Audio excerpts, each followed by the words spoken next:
I lost an imaginary bet. My husband and I started out wanting to remain childless. Both of our crazy mothers freaked out over this every chance they could. For 5 years we had to listen to them about how we were ignoring God's wish for us. Thank goodness they hated each other or they would have ganged up on us. Then when I reached my 30s I got a surprise. We decided to keep the baby, but our moms didn't seem all that interested. In fact, when the baby came, neither of them rushed to the hospital. My mom never showed up and my mother-in-law came wandering in that evening. My sister on the other hand had gotten to the hospital as soon as she could and had stayed with me all day.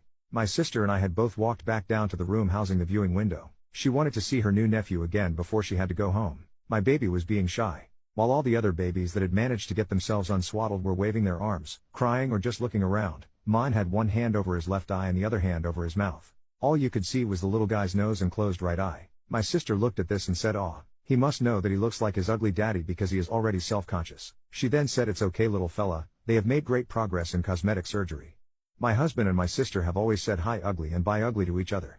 I don't know why, because they aren't. About this time my mother-in-law and sister-in-law came strolling in, talking to each other and ignoring everyone else. They stopped right inside the doorway and continued talking so that it was awkward for others that were coming in and going out. I have no clue why they did this. They frickin' lived with each other, they could talk anytime. Also, it would have been no problem to move away from the door. One man even said "excuse me" twice. He then squeezed past them when they ignored him, and as he was walking away my sister-in-law shouted after him, "Uck, rude?"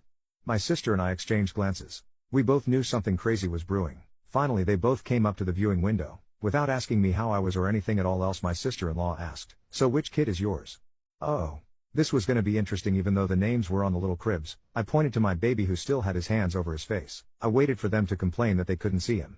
Instead my sister-in-law turned to my mother-in-law and said, "You were right, he looks nothing like my brother." My mother-in-law replied, "I knew he wouldn't." My sister and I just stood there in stunned silence. Then the idiocy of the whole situation hit us both at the same time and we started laughing. These two were famous for loudly doubting the paternity of all babies born to everyone they knew, and I mean everyone.